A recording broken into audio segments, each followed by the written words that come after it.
Hello everyone, and thank you for watching my channel. If you like what I'm doing here, please consider subscribing, liking, and commenting. It would really help the channel out quite a bit. Thank you very much. And now, Mystery Theater.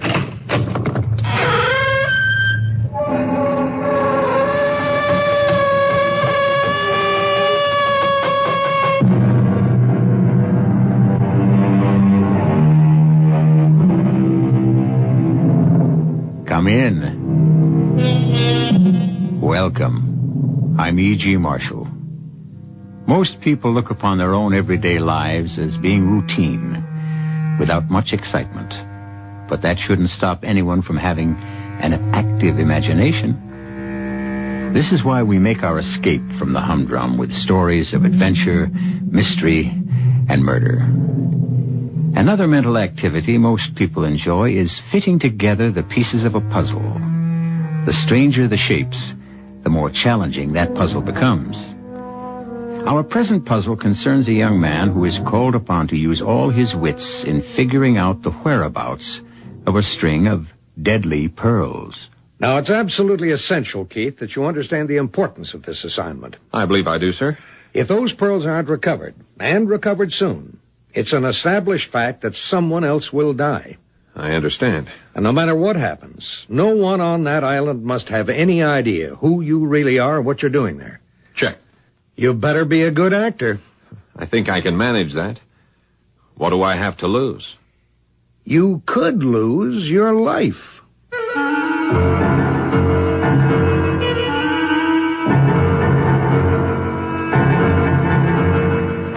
Our mystery drama, The Deadly Pearls, was written especially for the Mystery Theater by Elizabeth Pennell and stars Paul Hecht and Kate Reed.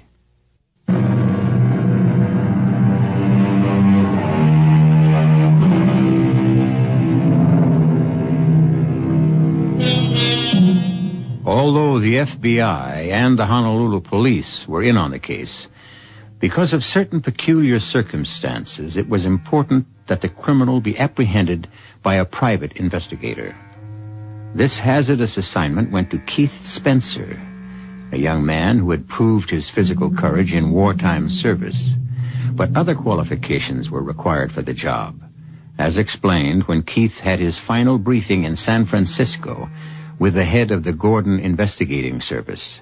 Afraid we've given you a rough time these past few days. Oh, I didn't mind, sir. Only I am anxious to get going. You do type, don't you? Oh, sure. Well, I'm afraid you'll have to prove it, so let's do two things at once. Take over this typewriter, and I'll dictate some paragraphs. Okay, shoot. I, Keith Spencer, am unmarried, with no living relatives, and no dependents. From this day forward, and until the completion of this assignment, I have assumed the identity of Robert Keith Ryder, and under no circumstances will I reveal my true identity. Is that all? Yeah, if you'll sign it. Sure, got a pen? Here. Oh, I suppose you should have signed a statement about your ability to play bridge. What? You did assure us that you play at least an average game of contract. Well, sure, but I didn't realize it was all that important. It could be crucial. Our three suspects are avid bridge players, when they can find a fourth. Okay. Now, before I leave, let's go over the basic facts once more. All right. The missing pearls were cultured. A single strand, about 24 inches long. So they'd hang down about 12 inches if someone was wearing them. They don't sound very spectacular. Yeah, but they are. Jonathan Kohlmeyer, who bought them, was a partner in a watch company which made radium dials. And somehow he managed to have the pearls treated with radium so they would glow in the dark. When he first thought up this scheme, did he have an ulterior motive? Who knows? It was what happened later that we care about. And you don't think he started out as a murderer? Well, that's beside the point. He became one. And when he found out how easy it was, he did it again, 3 times. Now, clue me in. Who did he bump off first? The first woman he gave the pearls to was said to be very frail. When she died in an accident, Kohlmeyer was in a state of shock. So no one accused him of complicity in her death. Yeah, but apparently he did retrieve whatever presents he'd given her. Oh, yeah, he was that type. Then he got married. He gave the pearls to his bride, who wore them constantly. She loved that string of pearls. How long did she last? Radium can be a slow death. But it caught up with her after a while, and when she was dying, the doctors suspected radium poisoning. So why didn't they nail her husband right then? It never occurred to anyone to suspect the pearls. How could any smart murderer pull the same stunt again? He fell in love with a young and brainless beauty. Must have really liked her because he didn't give her the pearls for a long time.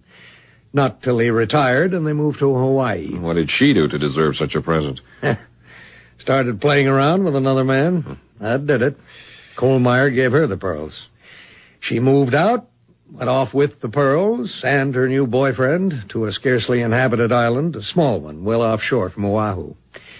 And when she developed an unexplained malady, the boyfriend left her. Big-hearted guy. Well, after her death, there was an autopsy. And this time, no question. Radium poisoning. Now, why didn't the police move in and confiscate the pearls? There were no pearls to be found. Now, isn't it possible that Kohlmeyer had been there and gotten them? No way. Kohlmeyer committed suicide without returning to the island. Without a confession about what he'd done? Good Lord, no. He was a respected businessman. Now, you think the pearls are still on the island? We're sure of it. But more than that, Keith, we've narrowed down to 3 people who lived nearest the cottage where the last victim died. So my job, then, is to make friends with these 3 people and find out quietly which one of them has the deadly pearls. Well, you make it sound too easy. Each of these people is highly eccentric.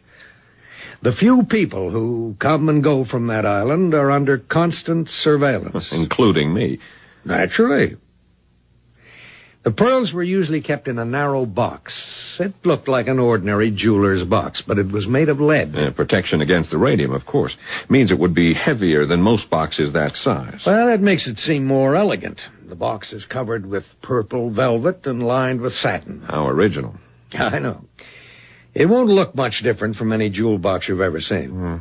I can't help thinking how useful a Geiger counter would be. That's totally out of the question. When you bring a Geiger near a suspected object, it starts ticking. Sure, I know. No gadgets to make life easier. Just your own ingenuity. And it better be damn good.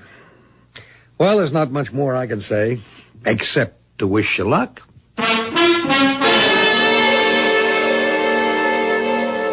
I did my homework, and the more I read about those 3 characters on the island, the more curious I was to meet them. The Honolulu police cleared me, and then I was completely on my own, with a photograph of the cottage and a map that showed how to find it. I was given a putt-putt stocked with a supply of canned goods, stowed the typewriter and duffel bag, and at last I was off. It was a cloudless day, and I found the beaching cove on the island without any trouble. You couldn't see the cottage from the beach, but I knew how to follow directions. Lugging my big canvas bag, I headed up a steep and winding path.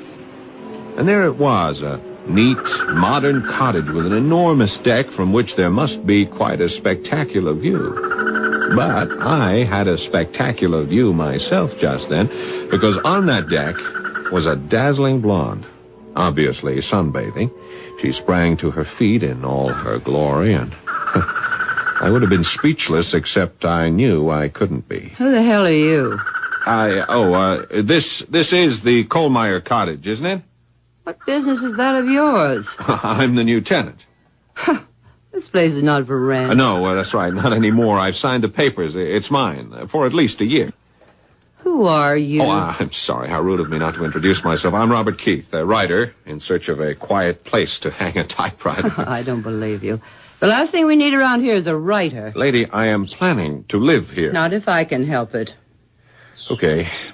I've answered your questions. How about answering one for me? Who are you? None of your business.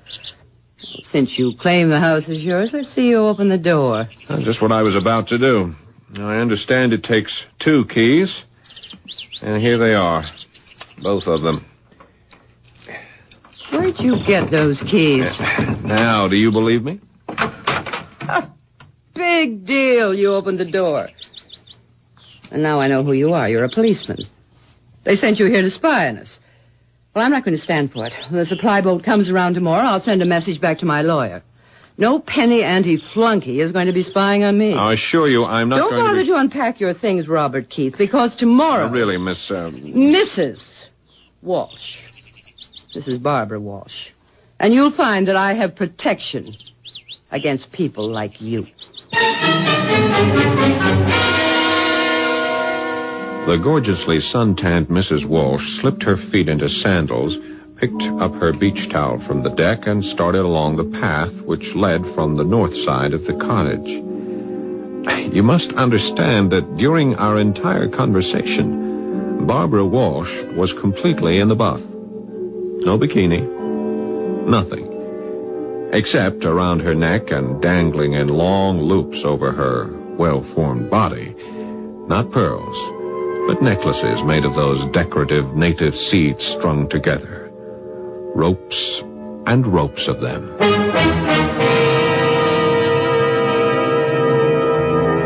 Robert Keith may have thought he was prepared for anything, but this introduction to his new home was an unsettling experience he hadn't counted on. He has now had a most revealing look at one of the three suspects. We'll be there for his encounter with the others when we return shortly with Act 2.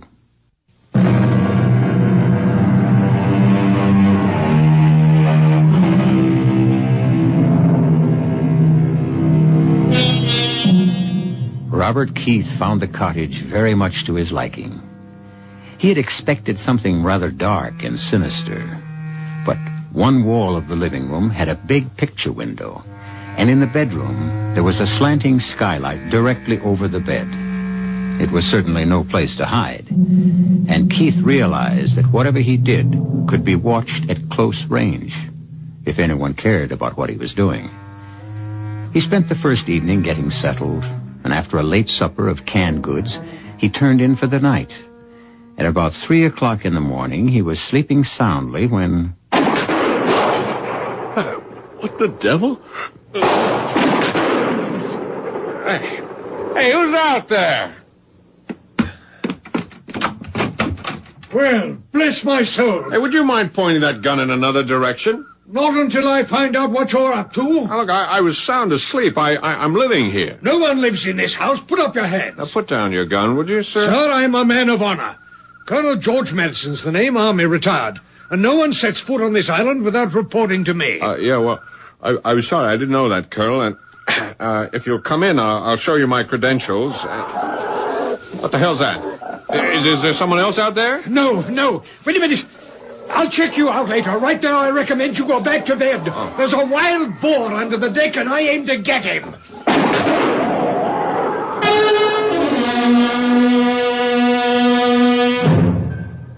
When the sun came up, it was another cloudless day. And after breakfast, I decided to pay a visit. Not eager to encounter either the gun-happy colonel or the wild-eyed lady with no clothes, it seemed wise to seek a formal introduction to the third island resident. The path to her property was overgrown with luxuriant shrubbery, but it opened up into an area dotted with palm trees surrounding a small stone house. Squatting in the midst of a flower bed was a gnome of a woman wearing one of those loose garments the Hawaiians call muumuus. I wondered when you were coming. You were expecting me? Of course. You're the writer who's moved into the death cottage. Moved into the what? Well, surely the rental agent told you that the 3 former tenants died there. I think you're just trying to frighten me, but I don't scare easily. You're very sure of yourself, aren't you, Mr. Keith? Well, you know my name. Well, since we're going to be neighbors, perhaps you'll tell me... I'm Nora Babcock. And if you'll help me up, we'll go to my porch where the coffee's perking. I assisted Miss Babcock to her feet. The aging body was stooped and slow-moving, and her hands were badly crippled, yet she used them capably to pour the coffee when we were seated at a wicker table on her porch. Oh, yes, Mr. Keith. I've lived on this island for a long time. That house was just a shack when the poor man, a writer like yourself, was stabbed to death in a ghastly pool of blood. The cottage was rebuilt before an unfortunate woman was strangled there. And then it was fixed up with all that glass to let the sun in. But nothing could save the last dear lady who simply wasted away. Well, here's hoping I'll have better luck. That depends. When were you born, Mr. Keith? You mean what year? No. The date. The day. The hour. Oh, I was born in August. 14th of August. Oh. You sound disappointed. You certainly don't look like Leo. The Lion. And I would have thought that a writer... but no matter. There may be other factors. You belong to the northern sign of the zodiac. The middle point of the magnet of the fire triplicity. Is that a fact? Oh, you'd better not laugh at me, Mr. Keith. I'll tell you right now that you and I are destined to be enemies. You belong with Sagittarius, Libra, or Aries. Oh, come on, Miss Babcock. I'm really not so bad. Now tell me about your sign. I'm Gemini, the positive people of the air triplicity. You mean air and fire don't mix? Dangerously, Mr. Keith, very dangerously. Your sign is governed by the sun, and your gems are carnelian and sardonyx. Well, I wouldn't know a sardonyx if I stumbled over one. My governing planet is Mercury. Emeralds, moonstones, and pearls are my sign. And I have a very special affinity for pearls. Mrs. Walsh had obviously passed along word of my arrival, which was why the colonel had come trying to flush me out, and the reason Miss Babcock knew my name and occupation. So, that afternoon, I became a spy, hidden in the underbrush with binoculars trained on the three of them walking along the beach. I was darn sure they were planning some strategy to get me evicted.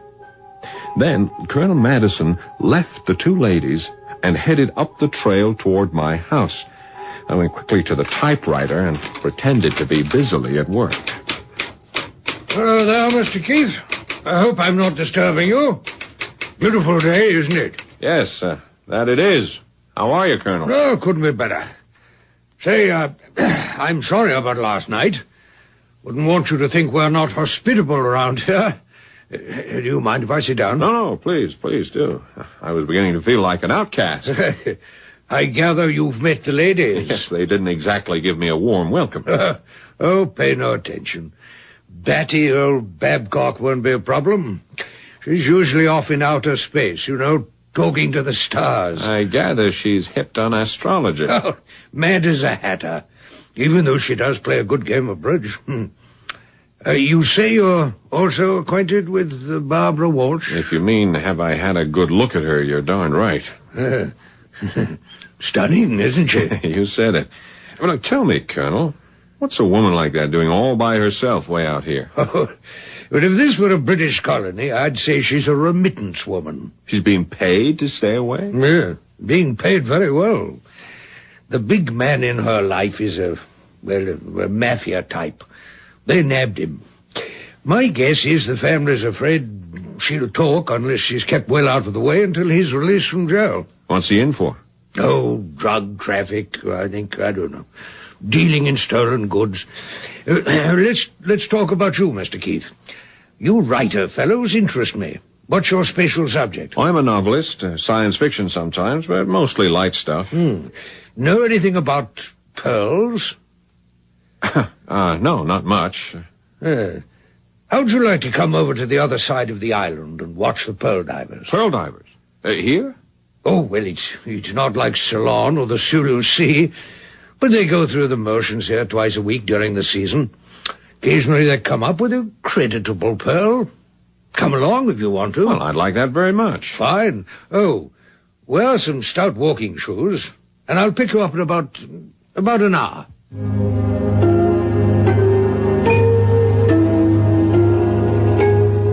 The colonel arrived in his old army uniform carrying a sturdy walking stick. We started off on a barely marked trail, and I marveled at the beauty of the place with its lush flowers and brightly colored birds. Not that way, Mr. Keith. We take a sharp turn over here. Go up the hill. Well, just a minute. This island must be more populated than I thought. I hear music. Oh, that's just Barbara Walsh with her radio going. She has it on all day long. That or her stereo. Come along. Get ready for a steep climb. The went straight up, and I had to scramble to keep the colonel from getting too far ahead. But quite suddenly, all the lush greenery ended, and we came out on a rocky promontory overlooking the sea. We made it. That's quite a view. Now, you see those small boats way out there? Yeah? Those are the oyster fishermen. The flat-bottomed boats are dragging nets. Uh-huh. And from those kayak-looking things, you may be able to see the young men diving. Won't they come closer to shore? No, not much closer. It's too treacherous for the tides are running as high as they are today. Go on, out on that big rock so you can get a better look. Is it steady? Oh, like Gibraltar. Go on, Mr. Keith, out further. Don't be afraid. Watch your step, Mr. Keith. Hey! Oh, merciful heavens. Help me, Colonel! Help me! Hang on, Keith, hang on. I'm trying to get a foothold. Here. Grab my walking stick. I grabbed the stick because I had to, even though I knew it was the same stick that had been pushed into the middle of my back just a moment before.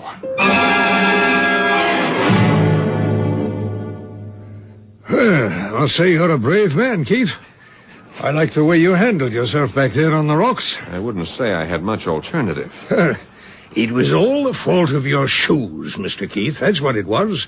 I warned you to wear walking shoes. I say, Mr. Keith, why don't we stop by to see Barbara? Right now? Why not? We need a drink. And she has a good liquor supply. No, I think I better get back and tend to these scratches. Just take a look at my clothes. I'm in no condition to go visiting. Well, as you wish. I'll leave you then at the foot of this hill. And, oh, yes, I've been meaning to ask you, Keith. Do you play bridge? Well, I'm not the world's best, but yes, I play. Oh, splendid. I'm rather out of practice. Well, heavens knows, so are we.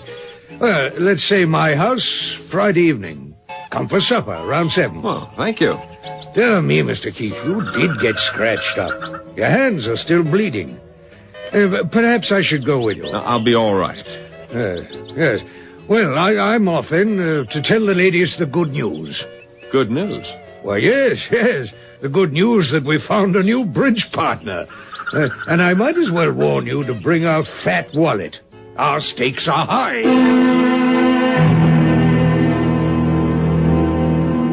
After a shower and some soothing applications of witch hazel and ointments, I rested on the big bed under the skylight. The front door was wide open for the benefit of a magnificent sea breeze. Suddenly I was on the alert. Someone was on the steps leading to the deck. Then there were slow, heavy footfalls and the tap of a cane. Mr. Keith?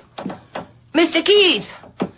Are you all right? Oh, why, hello, Miss Babcock. Yes, come in. Oh, I heard you'd had an accident, and I thought you might not be able to fix your own supper.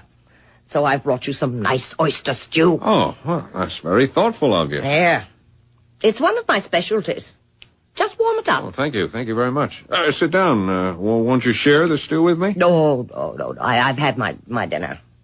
Let me see your injuries. Oh, they're nothing but scratches. I was lucky. Could be serious. And you are not lucky, Mr. Keith. I looked at the stars last night, and the heavens do not bode well for anyone born under the sign of Leo. But you see me alive and well. I could have crashed all the way down those rocks and into the sea. Look out for more danger ahead. That was simply the first warning. Miss Babcock knew what she was talking about, and it had nothing to do with the stars. I heated the oyster stew, and it was delicious. In fact, the best I've ever tasted. But about an hour later, I began to feel drained of all energy. I thought it was just a reaction from a rather strenuous day and decided the best thing to do was go to bed and sleep it off. It was a tremendous effort to get undressed, but I managed to drag myself, partially clothed, onto the big bed. In a prone position, I felt as though I were being suffocated and panic was setting in. I'd been poisoned, and no one was going to save my life this time unless I did it for myself. Literally, I crawled into the bathroom for the well-stocked medicine kit. Yes, I was prepared with antidotes for poison, but time was too short to figure out which one would be appropriate. By now, my hands and feet were growing numb, and breathing was getting more and more difficult. I mixed up a heavy pink liquid in a glass of water, and just before blacking out, I was very, very sick.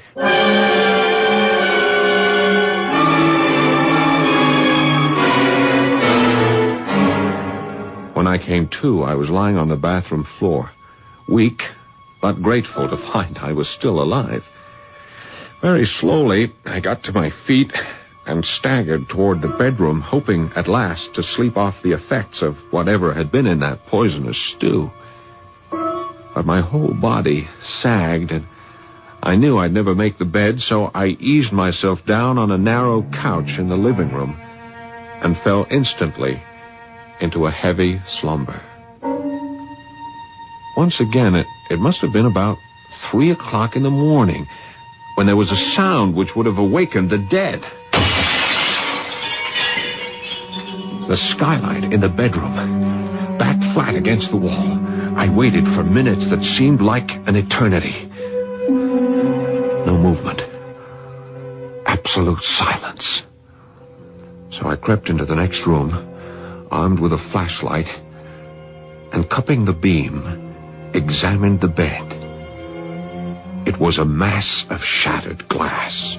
In the darkness once more, I moved stealthily to the front door, opened it without a sound, and stared into total blackness.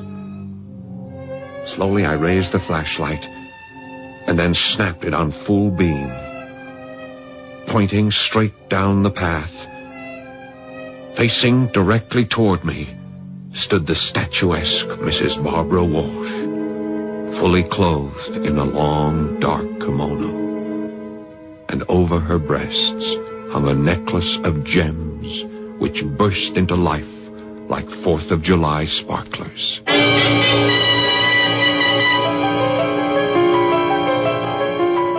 I must warn you not to jump to conclusions. If you imagine that Mrs. Walsh was wearing the stolen pearls, think again. Diamonds are the jewels that glitter when exposed to light. A pearl is sometimes a gem of great value, but it is not a precious stone. And one can scarcely say that pearls sparkle, while radium, remember the dial on your watch or bedside clock? Radium glows in the dark. We'll be back shortly with Act 3.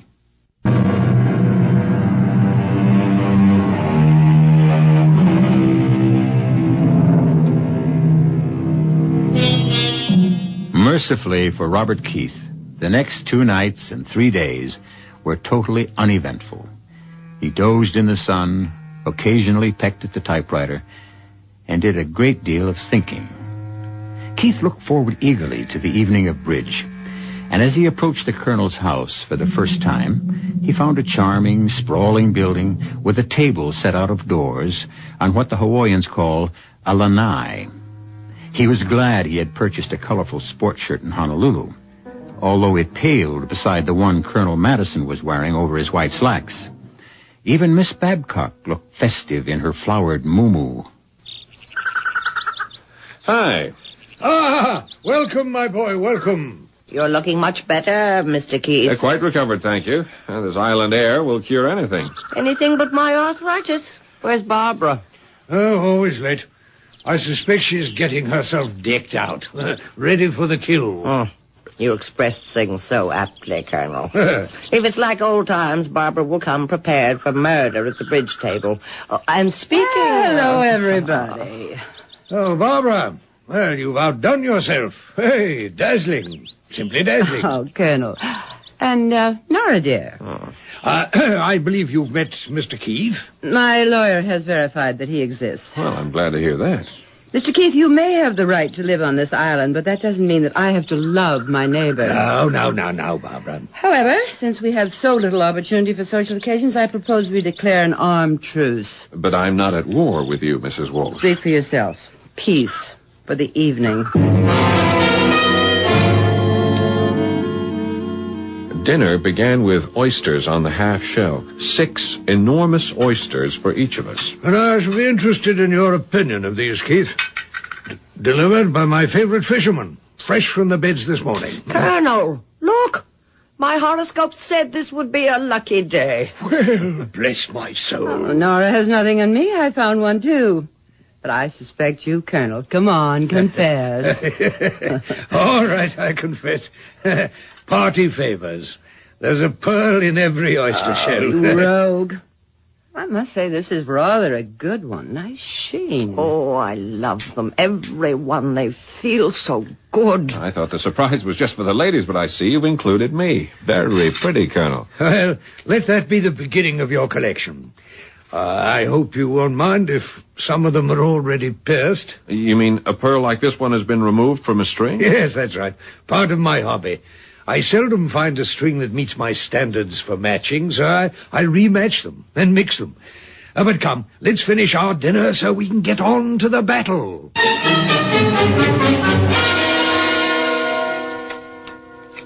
Afraid I'll have to pass. I say 3 no trump.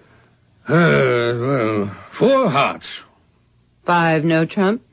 Barbara, do you have a ring on every finger? Only on 8. Oh, I wish I could wear them. But my poor crippled Oh, hands. shut up, Nora. You're just trying to distract me. I have a contract to make. It was a cutthroat game, no question about it. Only, strangely, we were quite evenly matched. We played 3 rubbers, so I had my chance with each one as a partner. By this time, we were on a first-name basis. Well, that's it. And as usual, top honors go to the ladies. In points, let's see. Barbara's first, then Nora, followed by Bob, and as is proper for a gracious host, I'm last. It'll take a minute to figure out who owes what here. I think the prize should go to Robert and me for that last small slam. I wouldn't have dreamed that a Leo and Gemini could work so well together. And tell me, I mean Robert, never Bob.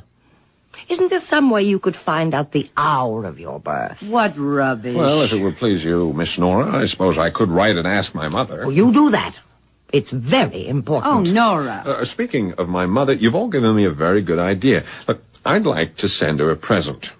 A present for your mother? You'll think I'm sentimental, but many years ago, my dad gave her a string of pearls as an anniversary present, and, well, they were her greatest treasure. Dad's been dead a long time now, and she was heartbroken when the pearls were stolen from her New York apartment. Oh, well, say no more. I'll fix you up. How much do you want to pay? Oh, now, just a minute, Colonel. I'm afraid you deal in merchandise that's too rich for my blood. I'm talking about a simple string of cultured pearls. Couple of $100? Now you're on the right track. Ridiculous. Excuse me, everybody, but I'm very tired. Time to go home. Well, I'll be happy to escort the ladies. Don't bother with me. Perhaps you're not aware that I spend most of every night wandering around the island alone. Oh, go with them, Barbara. Well, you'll have to help me with the dishes. Oh, that does it. Walking with Nora Babcock was a tortuous business, and I had a feeling she was in pain every step of the way. And we lost sight of Barbara, although she had an unsettling trick of appearing on the path, sometimes in front of us, sometimes behind. When we reached the door of Nora's house... She's out there somewhere, and I don't want her to hear. If you'll come to my house tomorrow afternoon, I'd like to talk to you about those pearls for your mother. Fine. What time? Around 2:00. Okay, be seeing you. Good night. And now you may have the pleasure of seeing me home. Oh, yeah, this is a pleasure and a surprise. You want to know what I have against you, don't you? I am curious. Well, come to my house for a nightcap, and I'll tell you.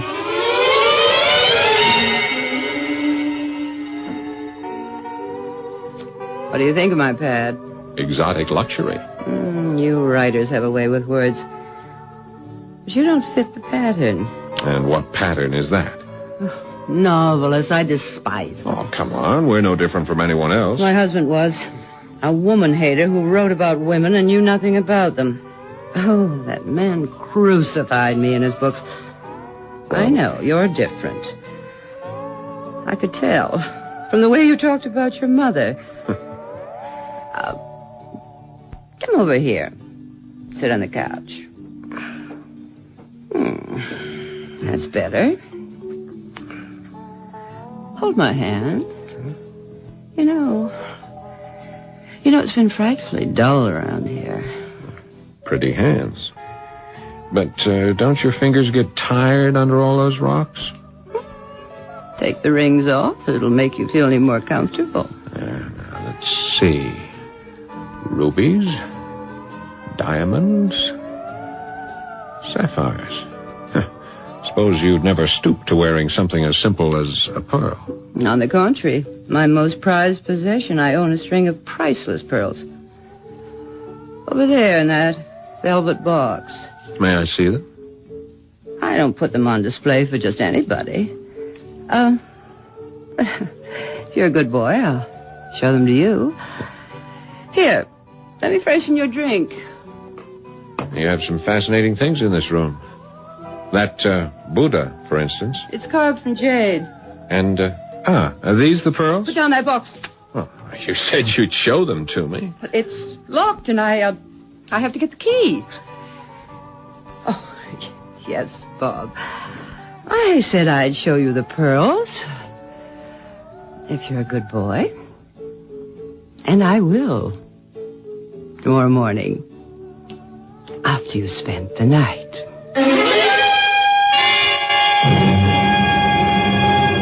When I was having breakfast next morning in the sunshine on my deck, yes, I was alone. I had not spent the night with Barbara Walsh. In my line of work, it has to be business before pleasure. There was no need to accept a bribe.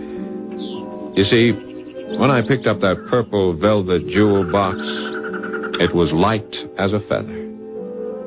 But, as I was saying, while eating breakfast... Well, good morning. You're a late riser. Yeah, I went to a big party last night, Colonel. Come on, have a cup of coffee.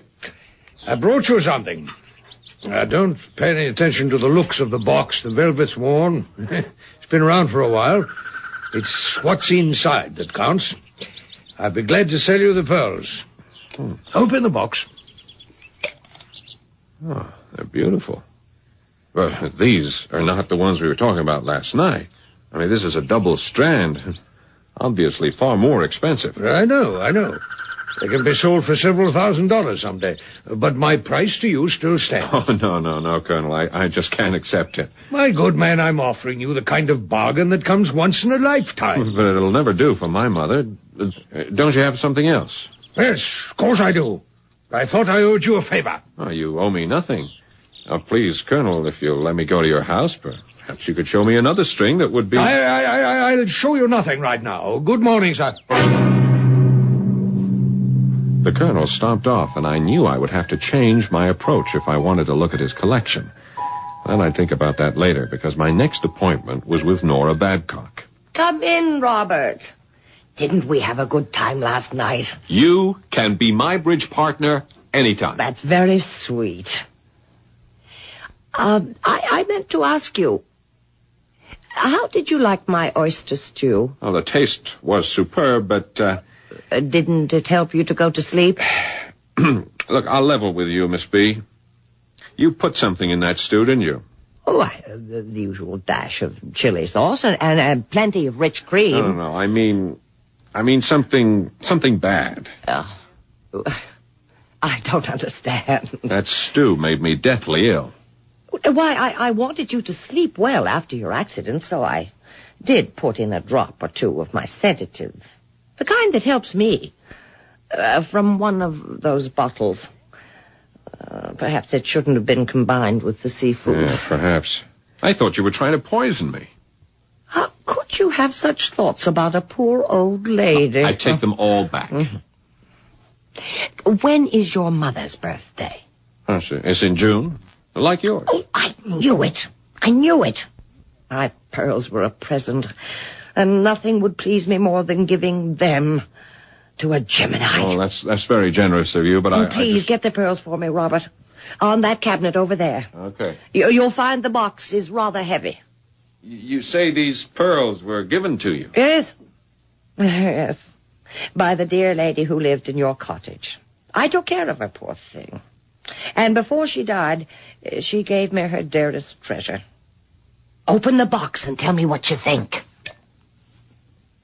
I think they're perfect. Oh, you don't know the best part. These pearls have a magical quality. Just wait until you see what happens to them at night. Uh-huh.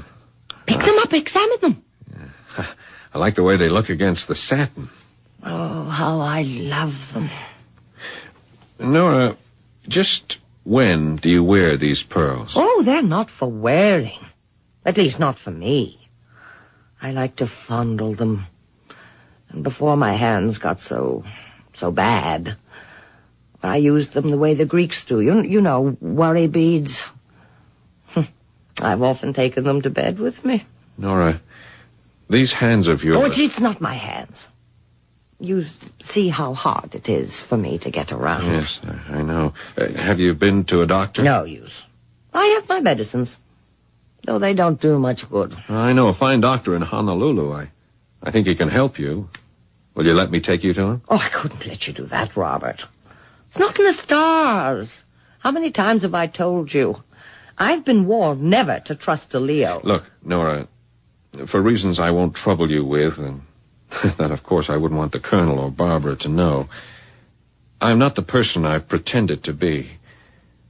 Would it make any difference to you if I told you I was actually born on January the 2nd? Why, all the difference in the world. I should have known. We were destined to be friends from the very beginning, Mr. Keith. Yes. Just Keith. That's my real first name. I'll go with you wherever you want me to go.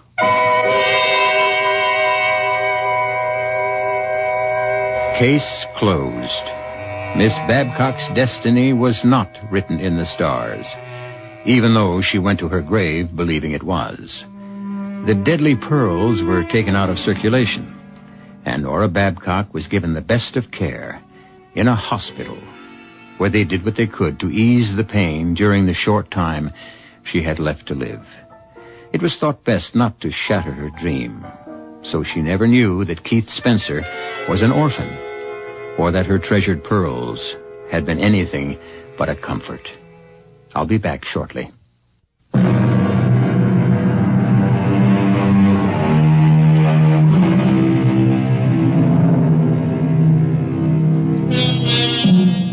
Keith Spencer found a good deal more on that island than the missing pearls.